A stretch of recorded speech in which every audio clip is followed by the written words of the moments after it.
جب شام کے وقت وہ کچن میں گھس کر مختلف پکوان خوشی خوشی بنانے لگی۔ وہ وہیں کچن میں اس کی تھوڑی مدد کر رہی تھی اور اس کے چہرے کو بھی دیکھ رہی تھی۔ بریانی اسے بہت پسند ہے، عروہ نے گوشت کاٹ کر بے ساختہ کہا اور پھر ہونٹ کاٹ کر خود ہی شرمندہ ہوئی۔ وہ حیرت سے اسے دیکھنے لگی۔ اس کا مطلب اس نے صحیح سوچا تھا، کوئی پرانا تعلق ضرور تھا، ورنہ اپی کو کیسے معلوم کہ اسے بریانی پسند ہے؟ یہ کوئی ایسی بات تو نہیں تھی جو ہر دوسرے کو پتہ ہوتی۔ یہ تو صرف وہی لوگ جانتے ہیں جو اس کے بہت قریب ہوں۔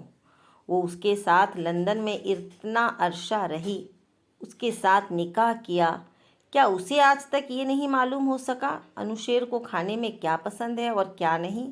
اور اپی اتنی آسانی سے یہ سب کیسے کہہ گئیں؟ اس نے انوشیر کو کھانے کے لیے نہیں بلایا، امی کے پاس بھی اس کا نمبر نہیں تھا، تو ضرور عروہ نے ہی اسے میسج کیا ہوگا۔ وہ انوشیر کو دروازے پر ریسیو کرتے ہوئے سوچ رہی تھی، تو اس کا مطلب اپی کا اس کے ساتھ رابطہ رہتا ہے۔ اف، یہ سب کیا ہو رہا تھا؟ انوشیر امی سے عروہ سے بڑے جوش سے ملا۔ عروہ بھی اسے دیکھ کر خوش تھی، لیکن وہ خوش نہیں ہو پا رہی تھی۔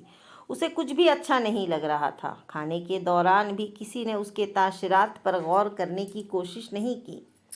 وہ عروہ کی خوشی کو دیکھتی رہ گئی۔ پہلی بار اسے عروہ کی مسکراہٹ زہر لگی۔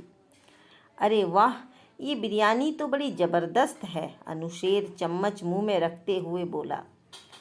ہاں، عروہ کھانا بہت اچھا بناتی ہے۔ وہ نگاہیں جھکا گئی۔ اس نے کبھی اچھا کھانا نہیں بنایا تھا، بس گزارے کا ہی بناتی تھی، اور پہلی بار اسے اپنی یہ کمزوری بہت بری لگ رہی تھی۔ زبردست! اگر عروہ نے بنایا ہے تو اس بریانی کو مزیدار تو ہونا ہی تھا۔ اس نے ایک نگاہ انوشیر کو پھر عروہ کو دیکھا۔ دونوں مسکرا رہے تھے۔ چمچ اس کے ہاتھوں سے چھوٹ کر پلیٹ میں جا گرا۔ کھیر کا ذائقہ اچانک کڑوا ہو گیا۔ اس کے سامنے رکھا ہوا کوک کا گلاس مزید سیاہ ہو گیا۔ اس نے گرم چاولوں سے اٹھتے بھاپ کو دیکھا۔ اس بھاپ کے اس پار انوشیر اسے دھندلا دکھائی دیا۔ اچانک اسے سب چیزوں سے نفرت ہونے لگی۔ اس کا دل چاہا وہ سب کچھ اٹھا کر پھینک دے۔ ہر شے سے اسے وحشت ہونے لگی۔ دل میں ایک آگ لگی ہوئی تھی۔ اس نے آگ بجھانے کے لیے کوک کا گلاس اٹھایا۔ انوشیر اور عروہ ابھی بھی مسکرا رہے تھے۔ وہ ان کی نگاہیں دیکھ رہی تھی۔ ان کی ہنسی میں کانٹوں جیسی چبھن تھی، جیسے وہ سب کو بے وقوف بنا رہے ہیں۔ وہ تیزی سے وہاں سے اٹھی اور انوشیر کے سر پر جا کر کھڑی ہو گئی۔ یہ سب کیا ہو رہا ہے؟ تم لوگوں کو کیا لگتا ہے تم اس طرح مجھے بے وقوف بنا لو گے اور مجھے کچھ نظر نہیں آئے گا؟ اور عروہ، تم؟ ڈائن بھی جو ہے نا، وہ 7 گھر چھوڑ کر وار کرتی ہے، اور تم نے اپنی ہی بہن کے شوہر پر قبضہ جما لیا۔ اس نے جنونی انداز میں ٹیبل پہ پڑا ہوا چاقو اٹھایا اور عروہ کے پیٹ میں گھونپ دیا۔ سب اسے دیکھتے رہ گئے۔ اس کے ہاتھ کانپ رہے تھے۔ آیت! اس نے اپنی ماں کی آواز سنی۔ آیت بیٹا، سب ٹھیک تو ہے، تم کانپ کیوں رہی ہو؟ اس کی ماں نے اسے جھنجھوڑا اور وہ حواسوں میں لوٹ آئی۔ عروہ اور انوشیر اسے ہی دیکھ رہے تھے۔ وہ کچھ نہیں بولی۔ سب ویسے کا ویسا تھا۔ وہ ایک خیال تھا۔ اس نے سر جھٹک کر سب کچھ بھلانے کی کوشش کی۔ تم ٹھیک ہو آیت؟ انوشیر کی تشویش بھری آواز اسے سنائی دی۔ ہاں، میں ٹھیک ہوں، وہ بمشکل بول پائی۔ آئی تھنک مجھے ریسٹ کرنا چاہیے۔ وہ وہاں سے اٹھ کر کمرے میں چلی آئی۔ تو کیا میرا شک صحیح تھا؟ وہ سب کچھ ویسے ہی تھا جیسا مجھے نظر آ رہا تھا۔ اتنا بڑا دھوکہ ایک بار پھر سے، اور اس میں عروہ اپی بھی۔ اسے یقین آیا کہ وہ واقعی میں چہرہ نہیں پڑھ سکتی۔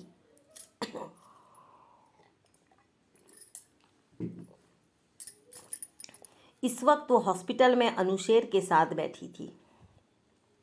اسے کچھ کمزوری ہو رہی تھی۔ وہ دونوں بینچ پر بیٹھے تھے۔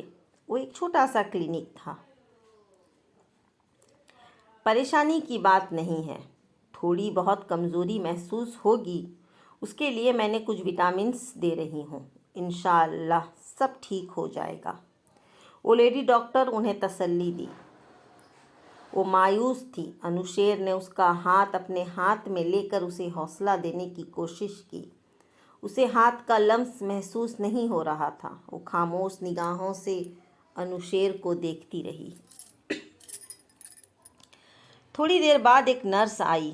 اس کے ہاتھ میں ایک انجیکشن تھا۔ یہ انجیکشن کس کے لیے ہے؟ انوشیر نے پوچھا۔ آپ کی مسز کے لیے، نرس نے بتایا۔ اوہ، لیکن یہ تو بہت تکلیف دے گا۔ نرس نے بے نیازی سے ابرو اچکائے۔ کیا کوئی اور طریقہ نہیں ہے؟ کس چیز کے لیے؟ انجیکشن لگانے کے لیے؟ انجیکشن تو وینس میں ہی لگانی پڑے گی۔ نرس حیران ہو رہی تھی۔ وہ ان دونوں کی گفتگو سے لا تعلق نظر آ رہی تھی۔ کیا ایسا نہیں ہو سکتا؟ آپ یہ انجیکشن مجھے لگا دیں اور فائدہ انہیں پہنچے؟ نرس چونک کر مسکرا دی۔ آیت نے پہلی بار انوشیر کو دیکھا، جو کافی سنجیدہ لگ رہا تھا۔ یہ انجیکشن آپ کو لگاتی اگر آپ پریگننٹ ہوتے، لیکن آپ کی وائف پریگننٹ ہے تو انہیں ہی لگانی پڑے گی۔ وہ بری طرح جھینپ کر مسکرا دیا۔ نرس بھی مسکرا رہی تھی۔ آیت نے دیکھا یہ مسکرانے کا موقع ہے تو وہ بھی مسکرا دی۔ نرس وینس تلاش کرنے لگی۔ انوشیر نے اس کا دوسرا ہاتھ پکڑ کر زور سے دبایا۔ وہ ڈر رہا تھا، آیت سے بھی زیادہ۔ نرس اب سرنج لگا رہی تھی۔ انوشیر نے آنکھ مینچ لی۔ آیت نے انوشیر کے سینے میں منہ چھپا دیا۔ نرس اپنا کام کر چکی تھی۔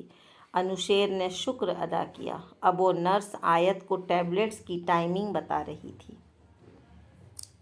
نائس کپل۔ آخر میں جاتے وقت نرس نے تبصرہ کیا۔